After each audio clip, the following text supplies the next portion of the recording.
parce que j'essaie de, comme je vous connais très bien au niveau de votre discours sur l'astrologie, j'ai Oui, l'impression. mais discours, mais pas la pratique. Ça, la pratique, Bon, c'est c'est vrai que très bizarre. c'est vrai que souvent on ne connaît pas la Non, non, pratique mais des c'est gens, des mais uns et des autres. Oui, personne ne la connaît parce que c'est très intime. oui, voilà, c'est Il se ça. passe quelque chose que même moi qui aime bien raisonner, j'arrive pas toujours à les finir. Voilà. Comme vous m'avez demandé tout à l'heure, simplement, je termine là-dessus, ces psychanalystes lacaniens, après ça, il y avait une séance question.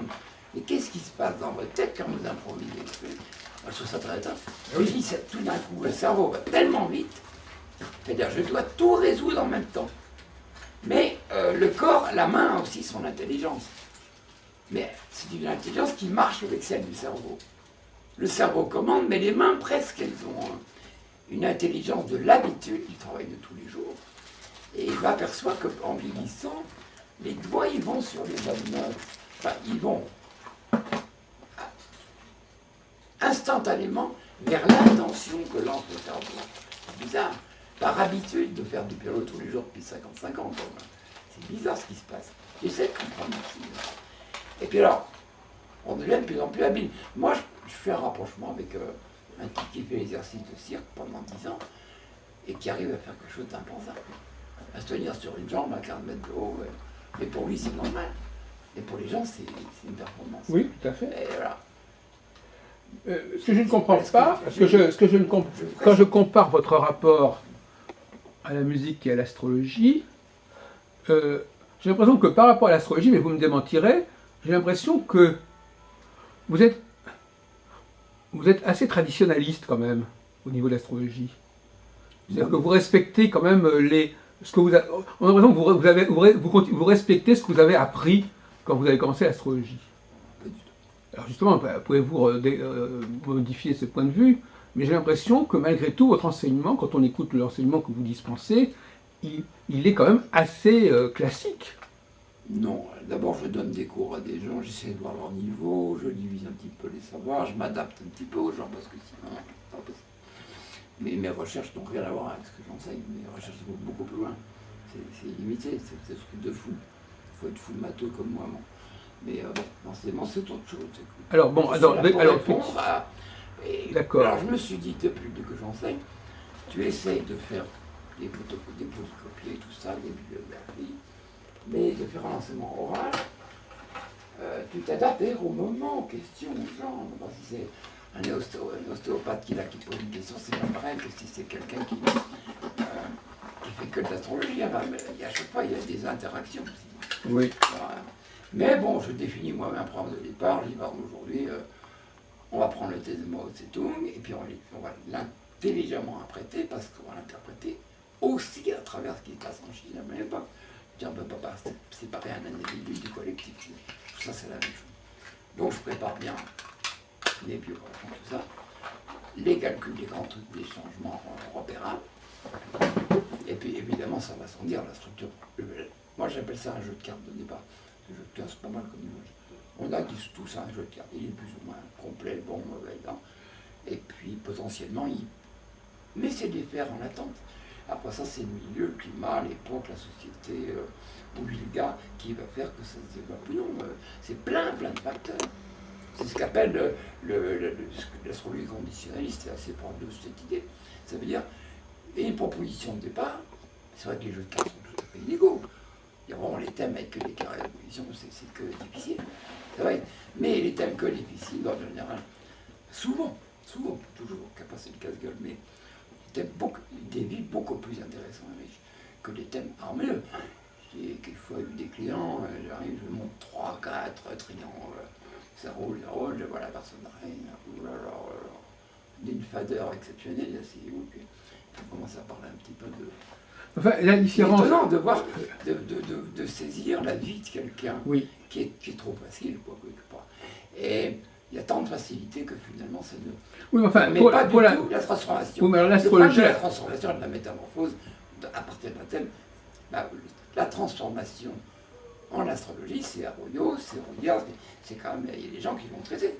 Et puis, ça va sans dire, quand il y a un transit d'une lourde sur un petit planète, il y a un changement total. Quand il y a une nouvelle lune progressée, c'est pas le même thème. Je veux dire, à force de tout ça, on peut le dire, c'est énorme ce qu'on trouve, énorme. Mais après, moi, la consultation, il est évident que j'ai derrière le cerveau derrière qui regarde tout ça. Qui dit, ah, là, c'est pas vérifié, c'est bizarre. Ou là, bien sûr, elle me répond un truc qui correspond parfaitement à ça. Enfin, je veux dire, j'ai un cerveau, une façade qui fait la consulte, et puis derrière, une sorte de petit observateur qui regarde ce qui se passe. Il dit, ah ben là, tu vois, c'est ce que tu as préparé, là, c'est marrant, petit virage. Tiens, comment la personne a négocié ça? Le symbole est juste, mais le symbole, il est polysémique. Alors, c'est marrant. Ou alors, elle n'a pas vécu. Elle arrive avec un certain point de cette... Il n'y a rien qui se passe au niveau des contrats, ni en gros. Pourquoi? Enfin, bref, je veux dire, le vécu, c'est pas le thème. Pas le thème. Oui. Pas le thème. Donc, mais il y a quand même des lois d'évolution. Enfin, qui fait qu'il y a les carambolages, les trucs, des structures. Quand on vous écoute parler, on a quand même... Dans le cas de la musique, on imagine bien quelqu'un qui redécouvre totalement la musique à partir de rien, quelque part. À la limite, on pourrait mettre quelqu'un devant un piano et il inventerait la musique. Ouais, mais il y a vachement de... C'est comme l'astrologie, il y a des... Alors qu'en astrologie, vous avez justement vous avez un savoir qui vous est transmis, pas comme en musique. Ben, vous n'avez pas inventé les signes zodiaques, vous n'avez pas inventé les maisons. Mais je les mets en cause dans mes recherches. Oui, mais enfin, globalement, vous les avez quand même, vous les acceptez globalement. Ah ben, je prends la méthode la moins mauvaise. J'essaie, voilà, je change, aussi bien en musique qu'en astrologie. Et puis moi, ce que je désire, enfin, je sais pas. Mais j'avance aussi scientifiquement à partir de méthodes les moins mauvaises. Expérimentalement. C'est toujours une dialectique théorie-expérimentation. Oui. Par exemple, moi j'ai lu, ils sont pas là, c'est piqué. Oui. Mais j'ai lu le millier de livres d'astrologie, puis une cinquantaine d'années, on peut trouver un peu partout. C'est bien spécialisé que mais voilà, c'est comme dire, moi j'ai eu le plaisir toujours de la découverte. Il y a une dimension un peu livresque, effectivement, oui. Non, mais bon, et après ça, les bouquins sont fermés, vous êtes en consultation. J'ai envie de dire, il y a le plongeoir, et puis il y a la piscine, c'est pas la même chose. Là, il faut être, on est dans le vivant, hein. On est dans la chair, on n'est pas dans les os. Oui, mais malgré tout, quand on vous dit d'où vient, si on vous demande d'où vient, par exemple, bon, en musique, si vous jouez telle chose, on vous dit, bon, ben, j'ai joué telle chose. Mais en astrologie, si on vous dit, mais les signes zodiacaux, d'où ça sort, d'où ça vient? Mais ça, je l'ai dit dans ma recherche spatiale. Il n'y a pas toujours eu 12 signes, vous le savez très bien. Oui, mais donc finalement, quelque part... Il y a d'autres structures zodiacales. Oui, mais c'est quelque chose qui vous est donné, que vous recevez. Mais je prends, pour l'instant, et si mes recherches m'induisent, par exemple, à m'orienter dans la pratique, parce que dans la pratique, on a une responsabilité. Dans la recherche, on n'a pas de responsabilité. On va où on veut, on s'amuse, on fait les trucs qui nous plaisent. Et on cherche, et on découvre, et voilà. Mais pour vérifier si l'objet identifié dans la pratique est valable. Quand ça commence à un système, il y a 6 systèmes de prévision. Quand le système de prévision ne fonctionne pas, soit c'est que la personne ne l'a pas actualisé, soit c'est parce que le système n'est pas valable. Oui. Donc on va avoir 2 questions qui se posent. Ça devient sémantiquement compliqué parce que d'où vient cette technique? Par exemple, je pense aux maisons. L'histoire de Placidus, Réglementus et... Campanus. J'allais dire Firmus. Firmus, c'est Campanus. Quand on commence à regarder d'où ça vient, c'est vrai, c'est 13e, 15e, 16e siècle. Bon, c'est pour faire bien, il fallait faire un peu mathématique. Mais, et après ça, on regarde mathématiquement ceux qui défendent telle position dans tel bouquin. Il va dire que Placidus, c'est bien là. Mais Placidus, on sait que même dans la théorie, au pôle, il y a 0. Donc, pour les 0, ça m'emmerde quand même. Si je vais au pôle et puis j'ai plus de thème, plus d'indications, l'un quoi des pôles sont accessibles, c'est comme humainement. Donc le système au niveau temps de l'an 2000, puisqu'il n'y a pas qu'un gars, un explorateur qui va au pôle, il y a beaucoup de monde. Les Russes et les Américains, ils sont tous là-bas, il y a des milliers d'hommes, il faut les connaître. Les Inuits. C'est plus du tout. Le détroit de Bering, c'est pas inaccessible, quoi. C'est pas. L'Alaska, oui. Ouais, l'Alaska. Entre le Kamtchatka et l'Alaska, je veux dire, c'est bourré de sous-marins nucléaires. Et puis quelquefois, ils perdent un missile, et puis c'est le bordel. Bon. Et puis la neige, la glace, elle fond, et il n'y a plus de. Bon, la température a changé, on le sait. Donc ça va influer sur le upstream, donc, etc. Comme on vit dans une interdépendance planétaire, tout ça, c'est quand même extrêmement grave et important. Il n'y a pas que la situation locale. Mais même aujourd'hui, on peut aller voir le soleil de minuit. Beaucoup de gens vont quand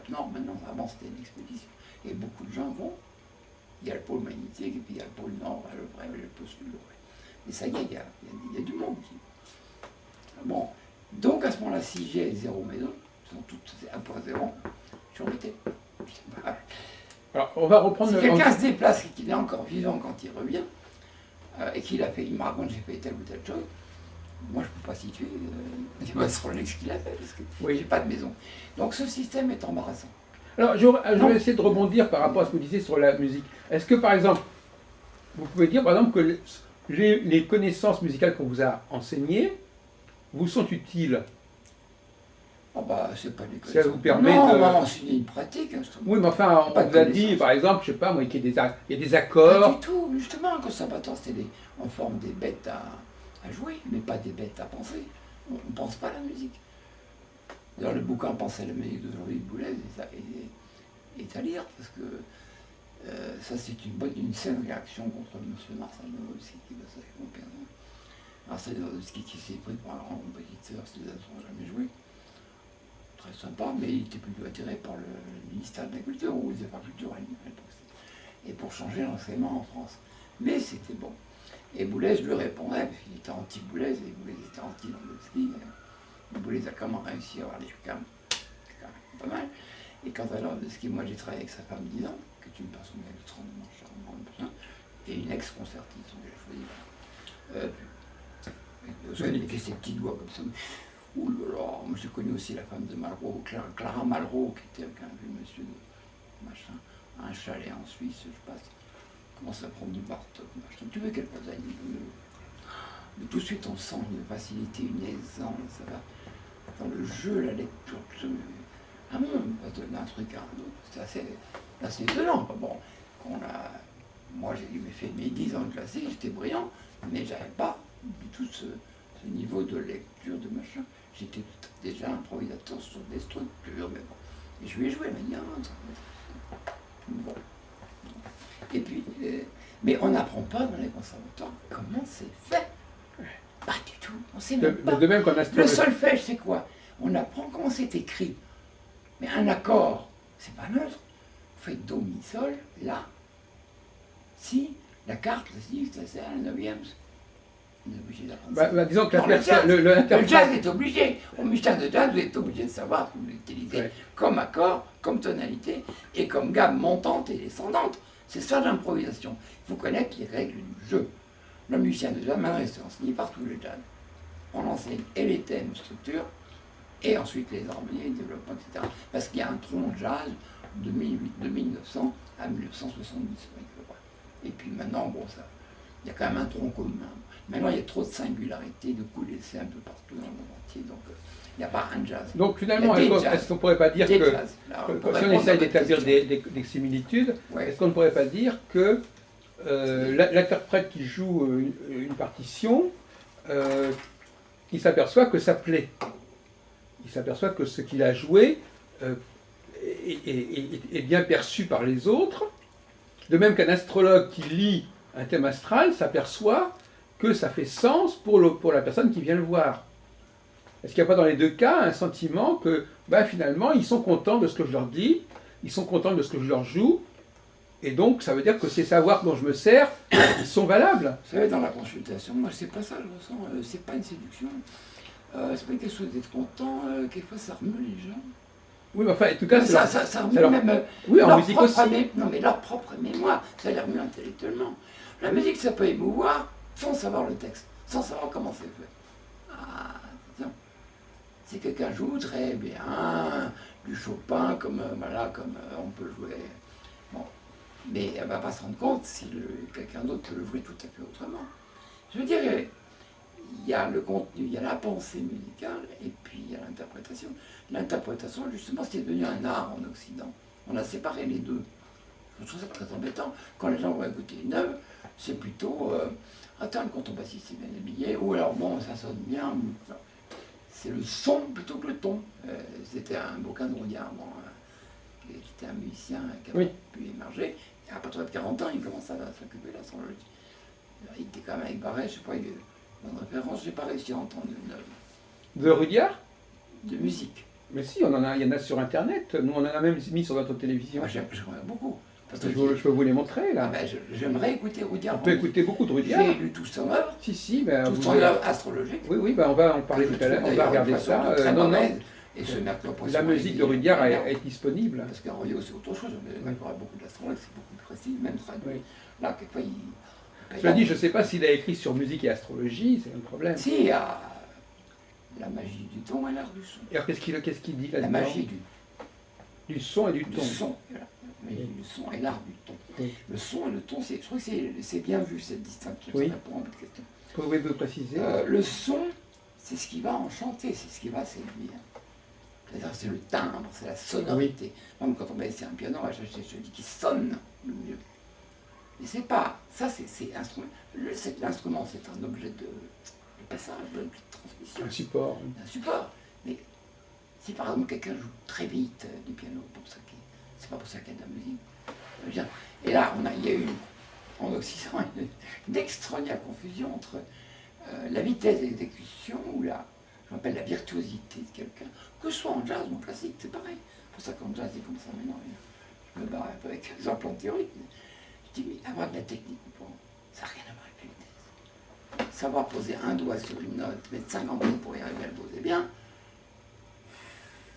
et que ça sonne juste, mais que les gens en voient ou pas. Il y a ceux qui savent, ils voient plutôt. Tu vois, si Paul Klee renverse Michaud quand il rentre chez lui, c'est bien. Si les touristes ne passent pas devant, ils voient rien. On s'en fout de l'ambiance. Tu vois, on n'est pas là pour... c'est juste qu'il faut tellement de temps pour apprendre ce qu'il y a dedans. Un tableau, c'est un tableau, mais ce à quoi ça renvoie... Donc, ça dépend de la richesse intérieure de quelqu'un. Si je comprends bien, par exemple, les compositeurs doivent être de bons interprètes, finalement, quelque part. Puisqu'ils sont censés improviser. Pour que l'improvisation ait de la qualité, il faut quand même eux-mêmes soient assez doués avec l'instrument. Non, c'est encore deux choses, parce qu'il y a des gens qui peuvent simplement être bons au niveau des articulations, mais pas bons au niveau de l'expression sonore. C'est encore autre chose. Bon, moi, je connais des pianistes qui sont très doués mathématiquement pour toutes les combinaisons, pour tel, mais ça ne ressemble plus du tout à des téléleçons, parce que quand c'est joué par manque, et puis quand c'est quelques... Alors eux, ils ne vont pas faire de l'improvisation, par contre. Si, mais l'un n'empêche pas. Ah oui, d'accord, mais ça... Les gens qui ont tout, alors, c'est là, tout le monde va avoir tout. Oui. Tous les musiciens le savent. Non. Donc l'essentiel d'un musicien, c'est quand même de donner une impulsion. C'est pas forcément l'œuvre achevée, c'est pas forcément le chef-d'œuvre. C'est la façon de jouer. C'est et la façon et ce qu'il y a dedans. Mais le contenu, je crois qu'il faut être... Moi-même, à 18 ans, j'ai fait mes 10 ans de classique, j'ai fait ma pop, ma bouma, je sais pas, vous voulez les vous, machin. J'ai commencé quand j'ai découvert le jazz, j'ai commencé à voir qu'il fallait que je comprenne ça de l'intérieur. Comment c'était foutu. Alors là, ça devient assez marrant, je me suis dit, mais j'ai jamais appris ça. Il y avait quelques écoles, à Silva, machin, truc américain, je suis allé. Il m'expliquait quand même. J'ai commencé par exemple du boogie-woogie, du blues, mais là, il y a 3 accords. Pour ça, je dis, mais qu'est-ce qu'ils font comme accord? C'est compliqué quand même. Ah, j'ai commencé à m'initier à tout ça, et Bobby Hugh, l'américain parlait, plein de choses. Mais c'était aussi compliqué que ce qu'il faisait comme un pro que du Bartok. Oh là là là là là. Et puis il m'expliquait, il disait, que là, tu vois, ça c'est la boucle des 15, ça c'est la boucle des 15. Et ça, là, tu peux être telle harmonie, machin, tu peux... Hein, c'est marqué en lettres anglaises, A, B, C, D, etc. Oui. Mais il y a... je ne sais pas si vous avez jamais vu une partition que j'ai écrite, moi, il y a un moment d'impro. Je ne me souviens pas. A8 sur C4, pardon. C4, ça veut dire C, c'est un Do, 4, c'est une carte, etc. Ça, c'est marrant, quand même, les trucs comme ça. Non, je ne vous ai pas passé un CD dans lequel je me suis amusé à mettre... Si, mais je n'ai peut-être pas regardé. On regarde à une page, oui. On met juste une grille, parce que je ne sais pas où en mettre, le reste c'est tout composé. Mais c'est des lettres avec des chiffres. Donc c'est un code très très précis, puis on marque même l'accord de basse avec la superposition d'un autre accord. Donc par exemple, je vais vous montrer, c'est très visible ce genre de choses. Est-ce qu'il va sonner les touches? Par exemple, je fais Do, Sol, Mi, bémol. Les accords, ça peut se renverser. C'est ça, c'est Do, Mi, Sol. Je peux faire ici un autre accord, je peux mettre un accord de Ré majeur.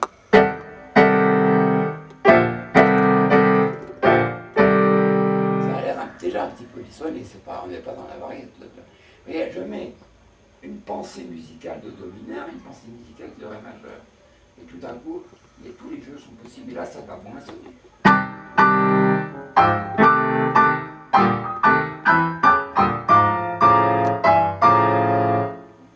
Ça devient intéressant parce que là, on est dans le pur jeu. Et puis, en même temps, on est dans l'artiste. Moi, ce qui m'intéresse, c'est une approche et de l'émotion, de l'art, de l'impression, etc. Subjective. Je reçois. Parce que quand je choisis mon timbre, à ce moment-là, je vais choisir un peu ma couleur. Et donc, j'aime le rouge. J'aime bien certains rouges. Même sur l'ordi, vous avez ça.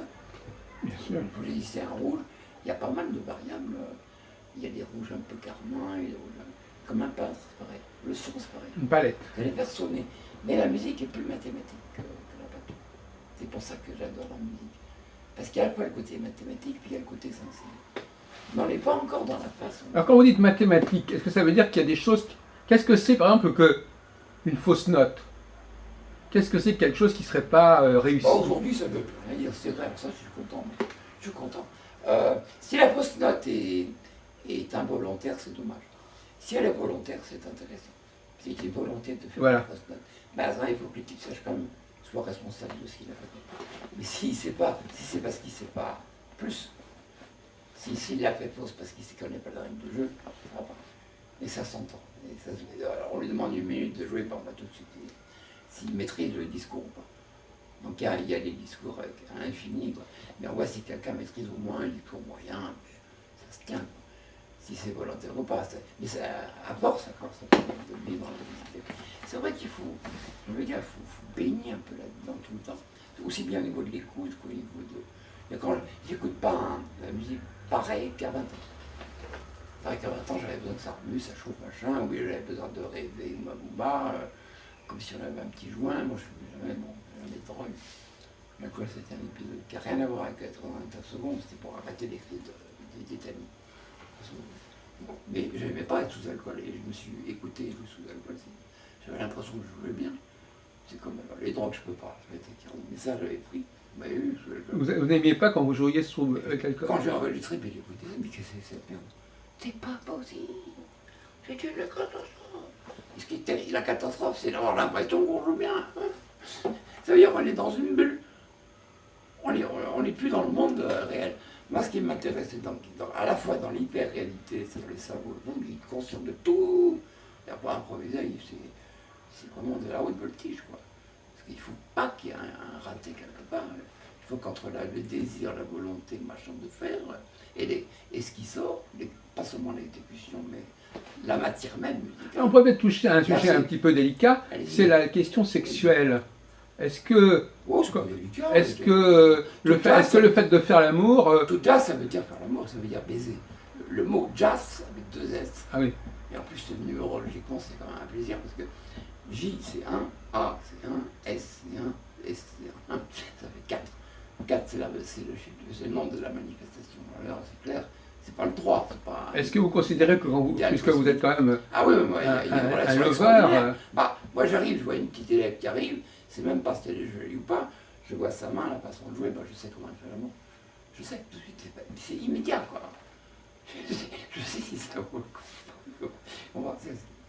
Non, mais je veux dire, est-ce qu'à certains moments, quand vous avez fait l'amour, vous aviez l'impression que c'était aussi intéressant que de jouer de musique, par exemple? C'est très ressemblant avec le jazz. Là où il y a l'implication de tout. Il y a des moments d'orgasme. Alors justement, à propos d'orgasmique... il y a des moments orgasmiques. Alors c'est le moment où tout d'un coup, soi-même, on arrive dans des états seconds qui sont extraordinaires, qui ressemblent étonnamment à ce qu'on ressent le plus longtemps possible. On essaye, si on éjacule tout,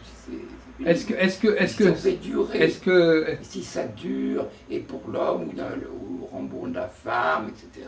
Donc il y a un art de faire l'amour. Si on peut le faire durer, pas seulement en se retenant, mais à force, ça devient quelque chose. Si la partenaire est bien, si le ping-pong est bien, il y a des états comme ça, un peu seconds, là, où tout d'un coup, on n'est plus...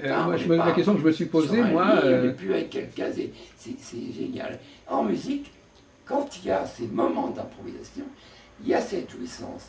Et cette jouissance, elle est transmissible dans le collectif. Si à un moment donné, un musicien décolle, comme on dit, décoller, c'est pareil que le public décolle en même temps. On atteint tous collectivement, donc c'est reproduire une acte d'amour collectif. Mais généralement, c'est au moment, Transcendant. c'est lorsque la musique arrive à une certaine intensité, généralement. Oui, mais l'intensité, c'est pas, le mot suffit pas. Je dirais justesse d'intensité, je dirais une totalité. C'est-à-dire entre le discours, la façon de le jouer, et puis une notion de rythme. Le rythme, c'est le corps. Le rythme, c'est le corps, la mélodie, c'est l'âme, et l'harmonie, c'est la science musicale. Il y a des rapports bêtes, mais un triangle de base. Moi, j'ai beaucoup réfléchi à ça. Comment le formuler? Comment dire corps, âme, esprit? On connaît tous des trucs basiques comme ça. Comment le transmettre à des gens? Faites état souvent. L'état souvent, j'arrive pas. Moi, aux 10 minutes, si ça. Maintenant, ça part tout le temps, parce qu'il y a 55 ans de piano. C'est évident, c'est ma vie. C'est pour ça que j'adore jouer tous les jours. C'est pas un travail simplement digital. C'est que un thème, il faut que je rentre automatiquement. Alors si je rentre trop fort dans le désir, dans une sorte de possession de transe, parce que c'est terrible, ça me provoque. À ce moment, c'est moi qui me fais dominer par la transe. Donc je vais avoir, il faut un petit peu de recul intellectuel, faut pas, parce que ça empêche la créativité. Trop de désir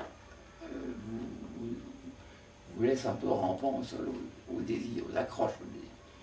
Et donc c'est l'histoire d'un désir non réalisé, c'est toujours extraordinaire. C'est du coup des belles femmes d'une jambe avant de faire l'amour, c'est assez extraordinaire ce moment où apparaît, c'est l'avant-amour, c'est la promesse du.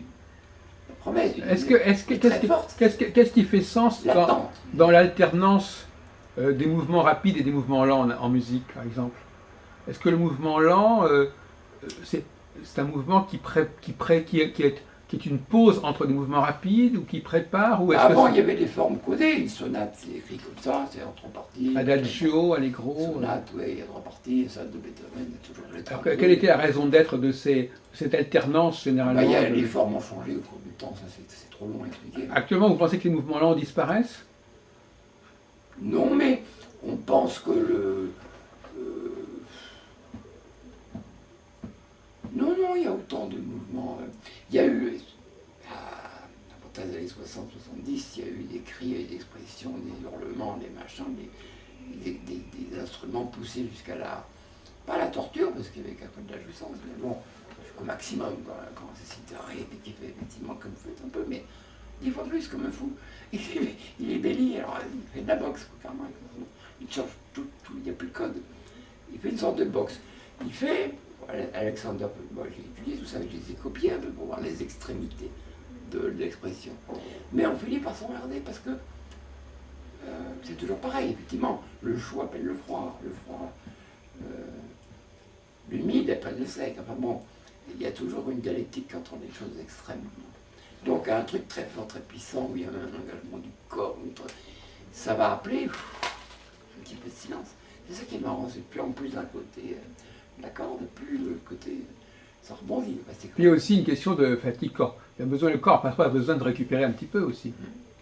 Moi qui étudie évidemment les thèmes, parce que ça m'intéresse, par exemple de tous les pianistes à peu près, parce qu'au lycée, j'ai bien vu que effectivement les martiens... Les thèmes astrologiques, on parle. Les thèmes astrologiques, pardon. Parce que le mot thème, évidemment... Les thèmes astrologiques, voilà, connaissance des musiciens, qu'ils soient interprètes ou qu'ils soient... musicien-compositeur. C'est-à-dire que le musicien de jazz est déjà interprète-compositeur. C'est déjà de la composition, c'est de la composition instantanée. L'interprète de classique, il joue un texte, mais pas de lui. Donc il peut mettre une émotion par rapport à ce qu'il a entendu, ce qu'il a déjà fait, mais c'est pas lui. C'est son émotion en même temps. Moi je dirais pour moi, c'est pas complet. C'est pas lui qui est en jeu. Non. Il y a quand même une forme, c'est un petit peu... Il est intermédiaire. C'est un intermédiaire. Et même si c'est un grand, un Horowitz qui joue le Scriabin ou machin, où là, bon, il est le seul à arriver à le rendre comme ça en relief, c'est parce qu'il y a une correspondance entre l'interprète et puis le compositeur. C'est que tout d'un coup, là, comment c'était fait pour lui. Le costume était taillé pour lui, voilà. Il y a des interprètes qui sont bons dans qui sont bons dans Beethoven, ils seront nuls dans Mozart. Bon, parce que Mozart peut se jouer avec intelligence, subtilité, ça coule, et c'est d'une perfection formelle totale. Voilà. Mais ça dépend, après ça l'entend. Mais en même Avec temps, le requiem, si on va dans cette direction, c'est marrant malgré de voir tout, d'où ça vient, quoi. il y a quand même, comme j'abonde dans votre sens, il y Ouais. a quand même un petit décalage, parce que la personne va jouer, à un instant T, elle va jouer une certaine musique qui ne vient pas d'elle, quelque part. Non, c'est pour ça que Même si ça peut-être- correspond à ce qu'il aurait pu faire, à cet instant T, c'est pas forcément Non. qui viendrait de lui. donc on n'est plus dans ce que ma fille dit très bien en 4 mots, parce que moi je trouve là, j'aime bien. Qu'est-ce qu'elle dit, Camille? Dad, instant d'éternité, éternité d'instant. Elle est percutante. Justement, J'aime récemment. bien, moi j'adore l'expression. Oui. Les 4 mots, ça se retient. Ouais. C'est vraiment plus de la Mais folie. c'est vrai que C'est génial, je trouve, cette histoire, parce que c'est vrai que exactement c'est ce que moi je vis en ce ce moment. moment où on voit quelqu'un jouer une musique qui sort de lui, c'est un moment privilégié. C'est un moment rare.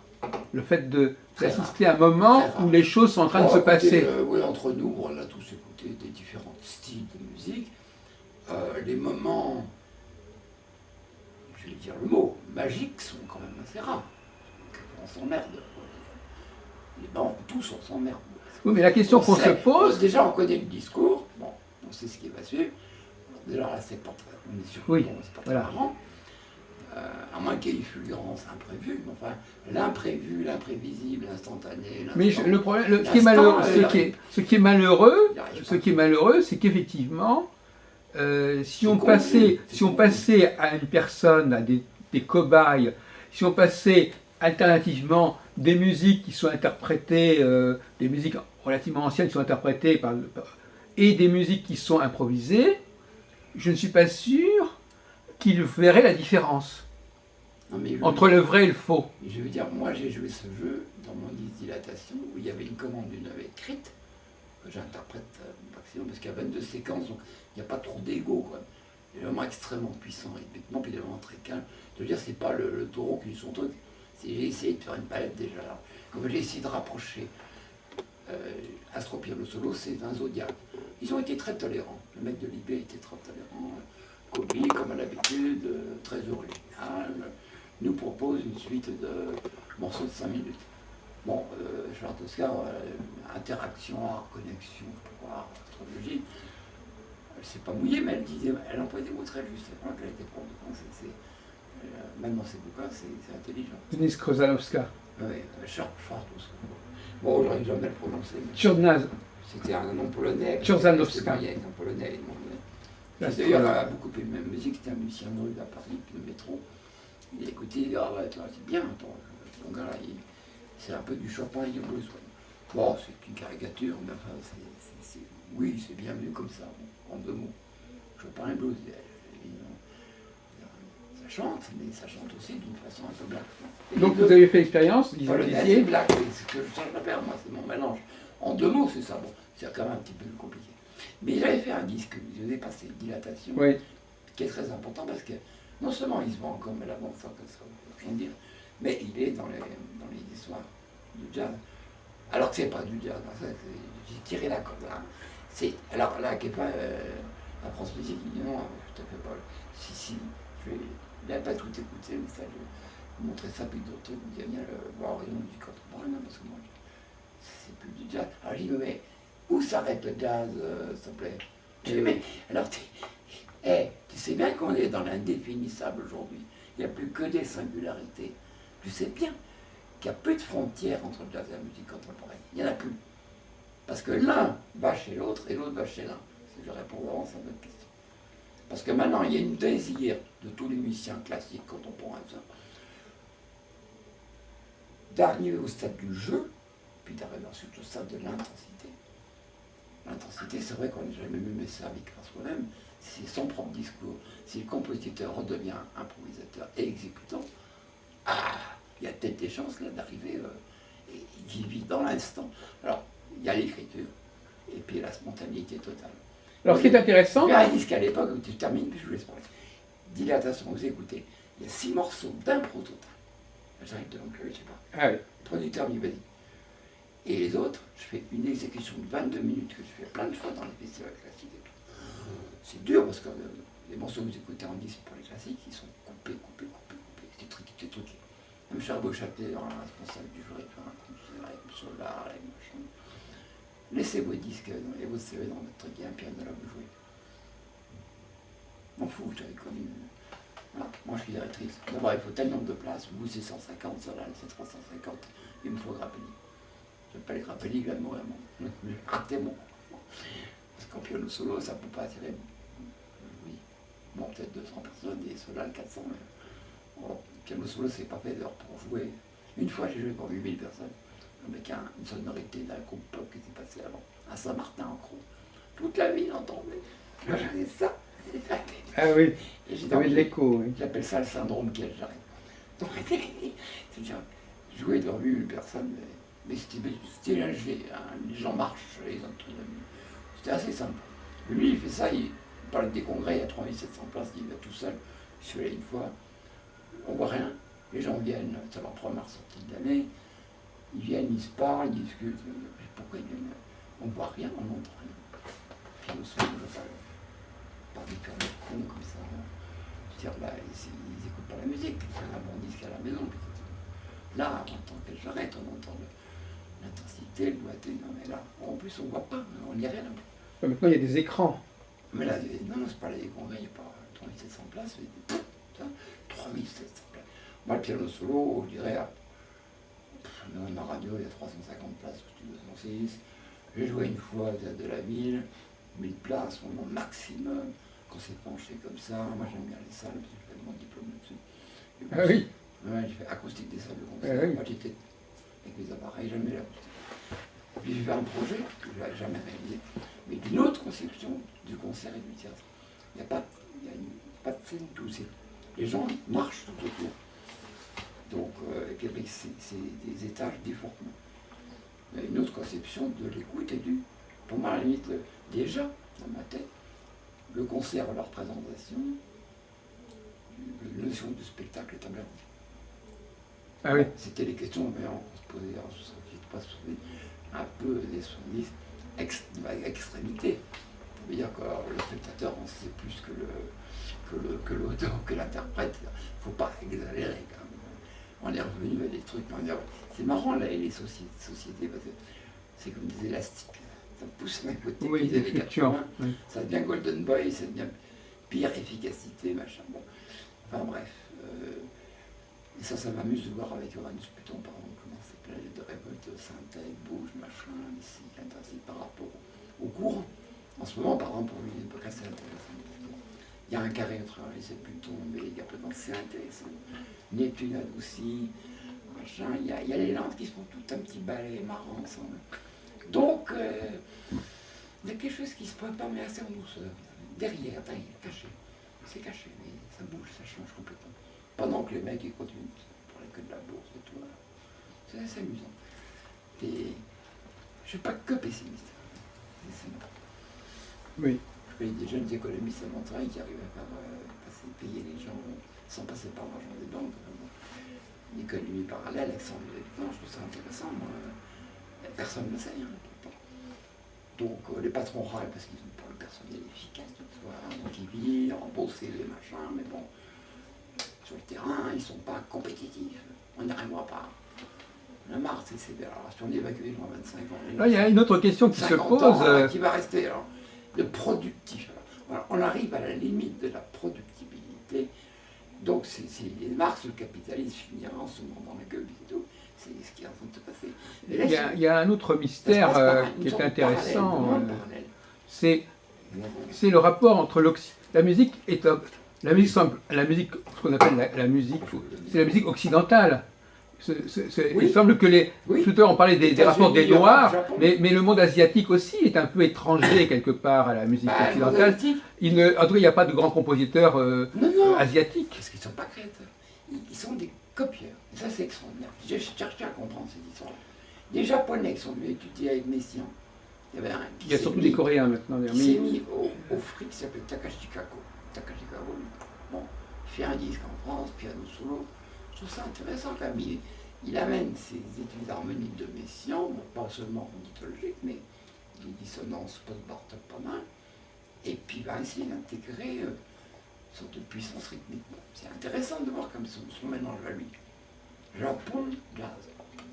Comme il y a un très très bon, un grand africain du Sud, qui s'appelait Delorme, qui a viré un musulman, qui s'appelle Abdullah Ibrahim, un pianiste qui joue beaucoup en solo, que je connais, avec à 75 ans, qui fatigue un peu.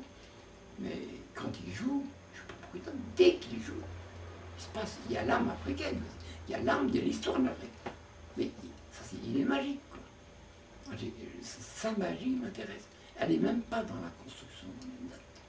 Elle est quelque part dans un endroit mystérieux. C'est fabuleux. Parce qu'il joue, il n'est pas très virtueux.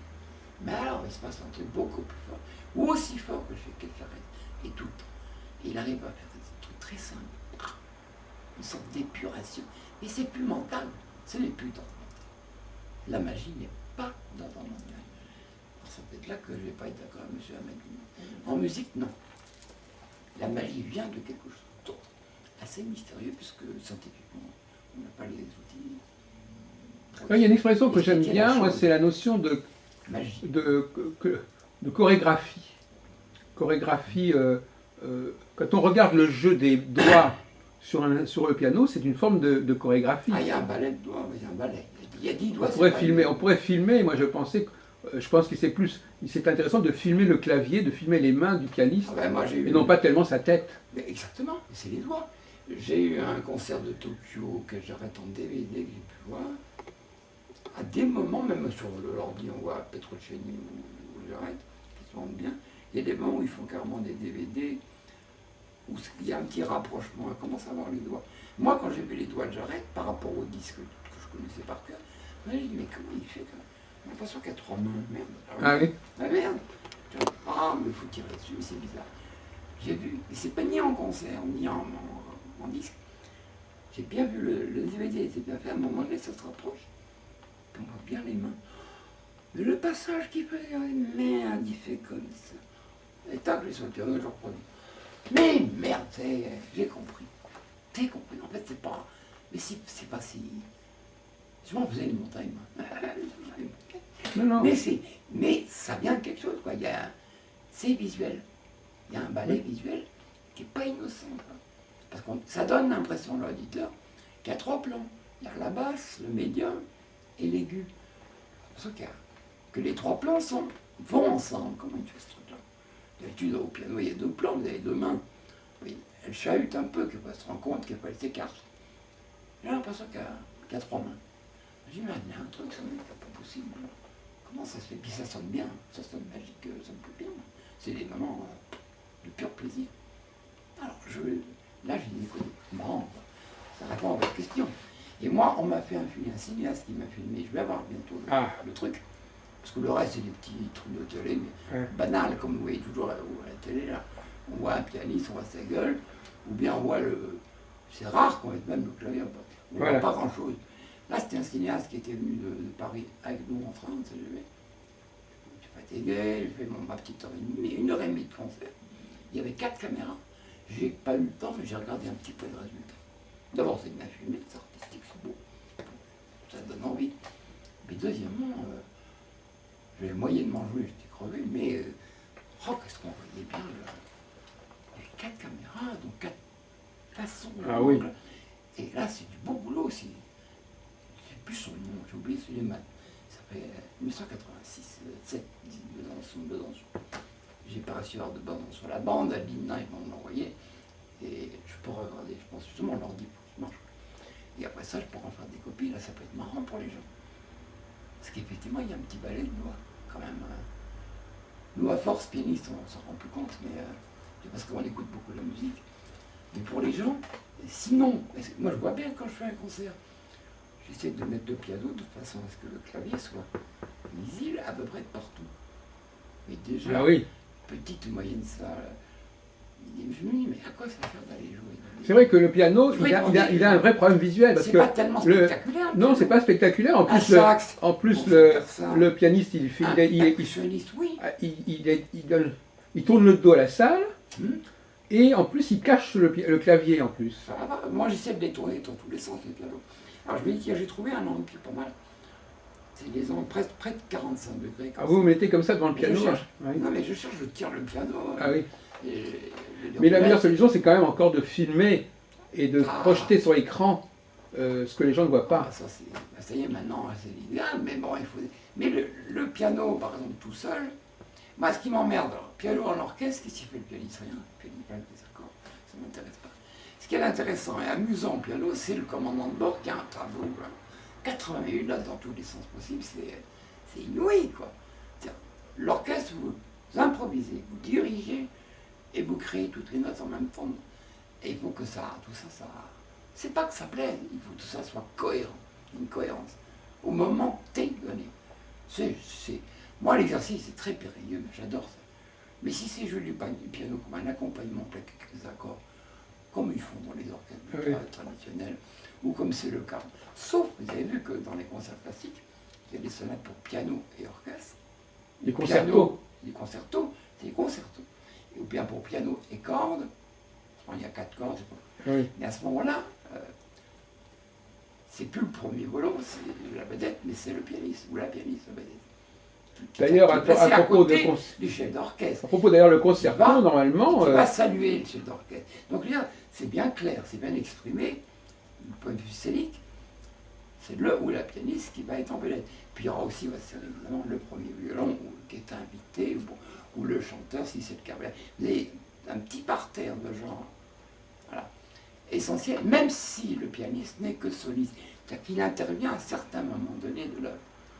C'est comme ça, c'est des espaces prévus pour que, là, il montre que c'est... Justement, apparemment, le concerto, ça permettait aux solistes d'improviser, voilà. Alors que l'orchestre, lui, n'improvisait pas, d'une certaine manière. Improvisation, non. Non, mais je veux dire que le concertiste, d'ailleurs, il y avait ce qu'on appelle la cadence, le concertiste avait une liberté d'expression. C'est ce qui ressemble le plus aux grilles, on appelle ça des grilles dans le jazz. Oui. C'est-à-dire, c'est des structures qui permettent l'improvisation. Finalement, il y a eu ça. Il y avait cet espace. A oublié. Il y avait un espace qu'on a oublié. Maintenant, les gens vont voir un texte qui est écrit d'avance. Alors, je voulais vous poser une question juste, plus pointue. Est-ce que, quand on met quelqu'un qui découvre une partition, est-ce que ça n'est pas une forme d'improvisation? Quand il découvre tout de suite, on le met en face d'une partition qu'il n'a pas encore eu le temps d'étudier et qu'il doit jouer comme ça immédiatement. Si, c'est un jeu d'esprit aussi. Parce que moi j'ai imaginé un truc. J'imaginais de lire des textes. Oui. Moi je suis plus dans l'intériorité, donc c'est le son qui rend au son. J'ai plus appris d'oreille. J'entends maintenant n'importe quelle musique d'oreille, j'en produis sur le piano. C'est assez étonnant. Et je trouve que c'est ça être un musicien. Vous avez quelque part n'importe où, dans par quel pays. Moi, il y a les Africains qui sont venus jouer de la Cora avec moi ici. Ah oui. En 30 secondes, les meilleurs. C'est quoi ton mode? C'est les modes ascendant, descendant, machin, d'accord, ton système. Au bout d'une minute, c'était une blanche qui s'était mariée avec un mec de Burkina Faso, le champion de la Cora. Elle m'a dit, oh, j'écoute ta conso, putain, c'est génial. J'amène mon mari, machin, il passe à la Paris, italienne, c'est possible. Pas de problème, vous venez en bout. Et qui viennent avec son instrument préféré.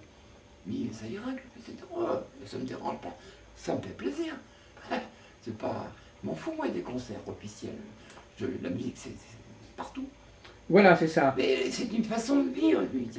Alors, mais c'est pas propre au jazz. Moi, en Roumanie, quand j'étais jeune, j'étais passionné par la musique roumaine parce que j'adorais le cymbalum. J'ai lu après que Liszt, c'était pareil. Hein. C'est quand même un plus beau timbre que le piano. Simplement, ça jouait avec 2 baguettes. Et puis, c'était pas du tout importé en France. Ça fait un demi-queue, un petit demi-queue. Et puis, ça a un son. Comment j'ai découvert la musique roumaine dans certains villages. Et aussi la flûte. Et la flûte, une paysanne jouait de la flûte, pas du tout professionnelle. La flûte à plusieurs... Incroyable, mais elle jouait 7 notes. 7 notes, tu peux faire. Là, c'est même plus de génie, structure, machin, ça dépasse l'entendement. Elle n'était pas professionnelle. Elle sort un truc, elle est paysanne. J'ai pas pu, je devais y aller, puis j'ai pas pu. J'ai été faire de l'archi à Florence, dessiner des trucs. Puis je sais pas, ça s'est pas fait. Mais je voulais aller sur place parce que ça s'en va aussi, ces traditions de village. Et mais Tony Yordache, au Saint-Valhomme, c'est une merde. Je ne sais pas s'il est encore vivant. Et Tony Yordache, et bon, c'est paysan dans retrouver peut-être l'équivalent, hein, cet état d'esprit, de prendre l'instrument, de jouer. Puis, moi, c'est la magie qui m'a dit. D'un coup, c'est même, à un moment donné, c'est même plus le style, pas de musique. C'est facile d'apprendre tous les styles, d'être un petit malin. Si on est égoïste, on est plus malin. Un Gémeaux, 5 planètes en Gémeaux, il arrive. C'est tout, ça s'adapte dans l'instant et ça improvise les Gémeaux. Bon, c'est bizarre des Gémeaux, moi j'ai du Gémeaux. Mais ce qui m'intéresse, c'est plutôt la profondeur et la magie. Donc ça sera plutôt la maison 12, le poisson ou le taureau, qui émane de je sais pas où. Il y a un moment donné, c'est de la musique.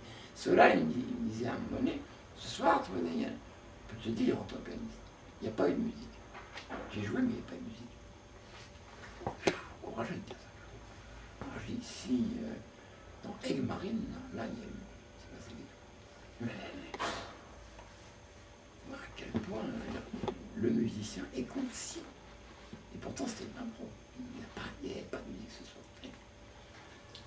Moi, je le connais, j'ai écouté plein de fois, évidemment, c'était mon prof et mon maître.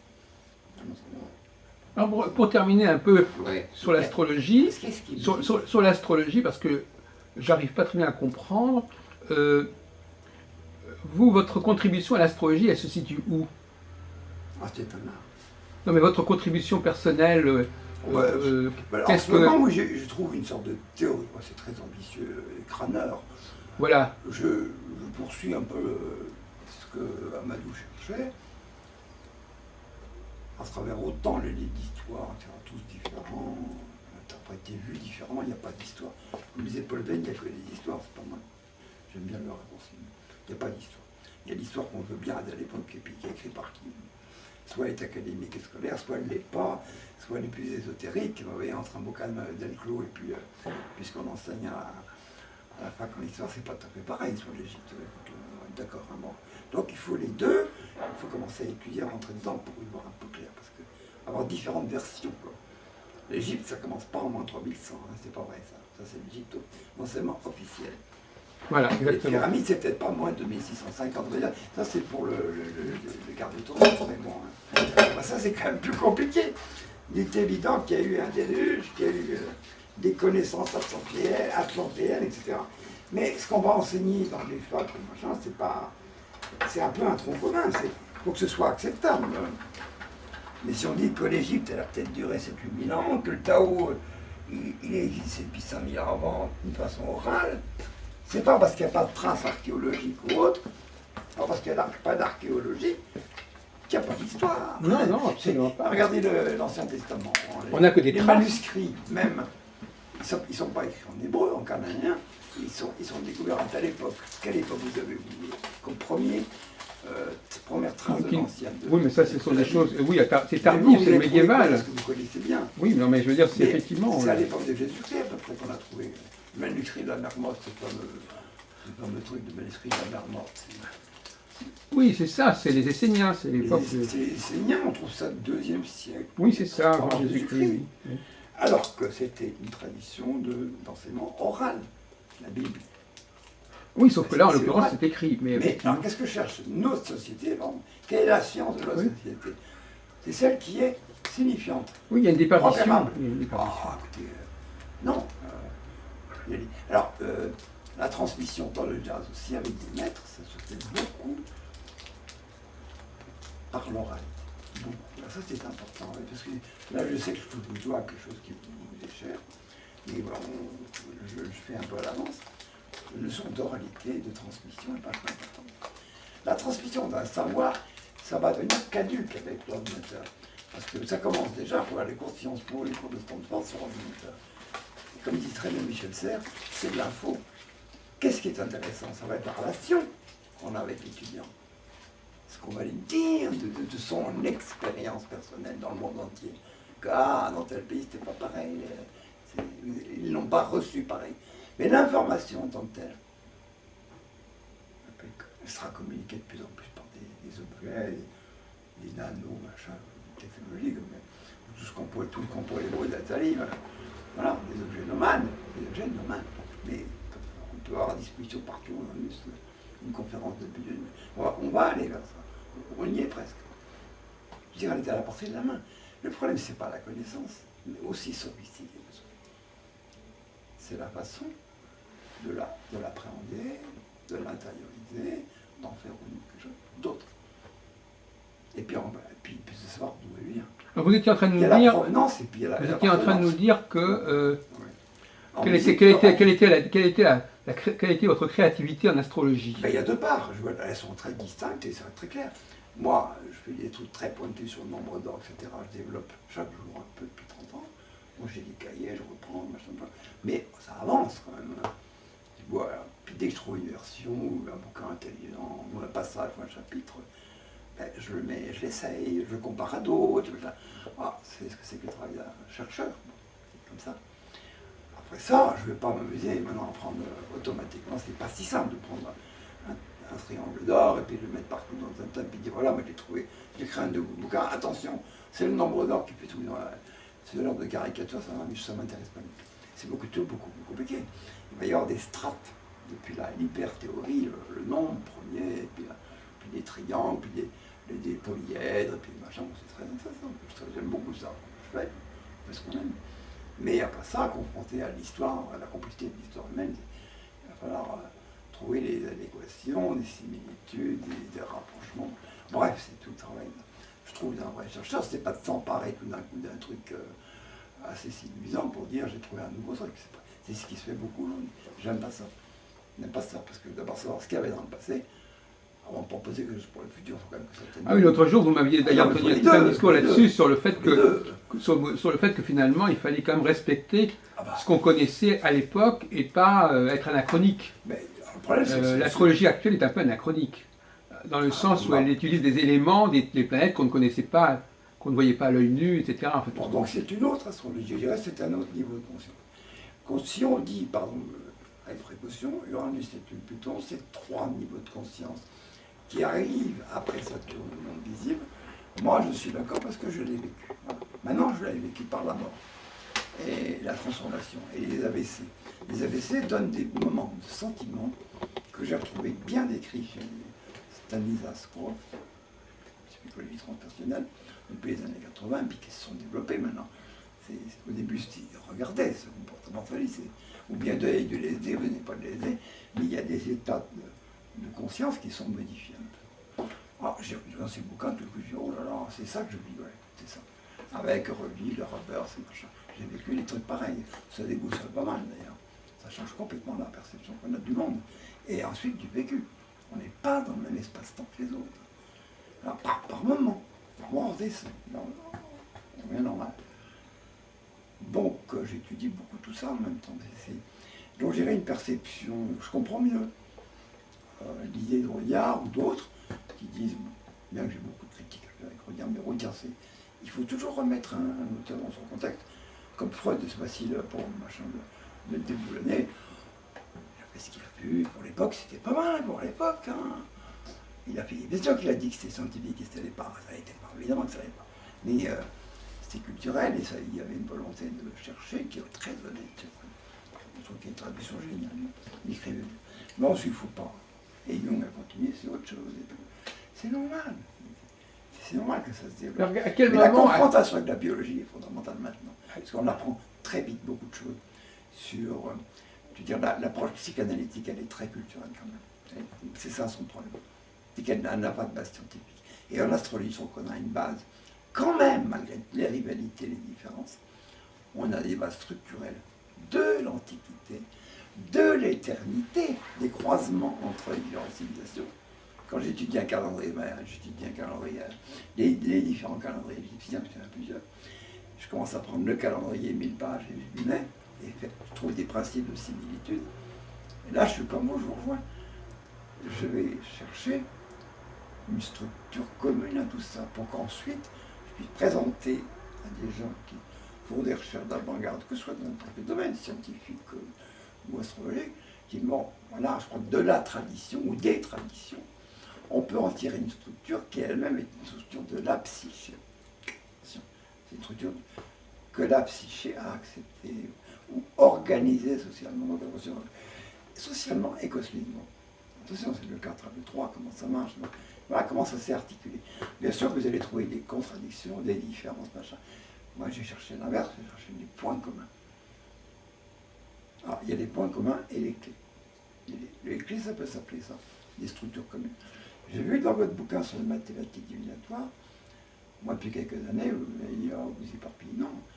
Quand je vais travailler sur les 7 chakras, je vais travailler sur les 10 séphirotes, et je vais travailler sur leur intégration. Qu'est-ce que c'est que le 10? Qu'est-ce que c'est que le 10 de Pythagore? C'est pas comme tu dis un peu de 4. Ça, c'est de la mathématique qui a perdu son âme. C'est pas ça Pythagore, c'est quand même autre chose.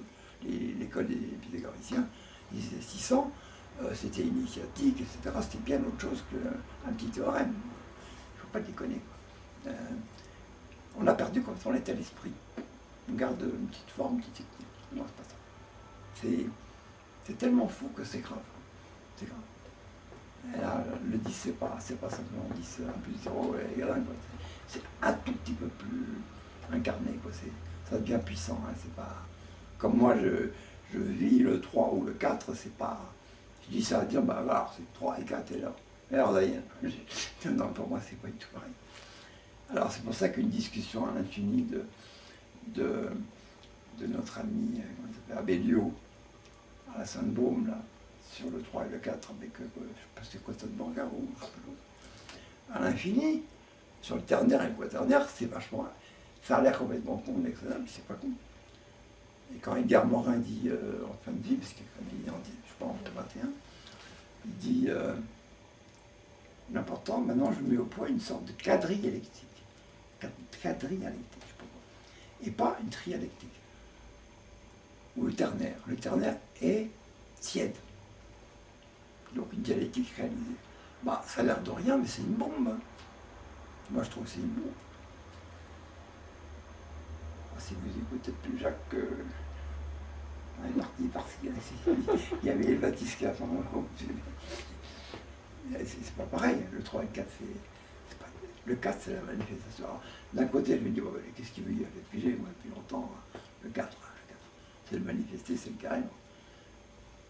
Je dis, s'il insiste tellement, c'est que philosophiquement, effectivement, toute dialectique, thèse, antithèse, synthèse, ou tout système de pensée ternaire, depuis les Grecs jusqu'à maintenant, s'il dit ça, ça fait sauter les verrous. Hein. C'est vrai. Ça fait exploser la baraque. S'il dit ça, si notre cher Abellio dit ça,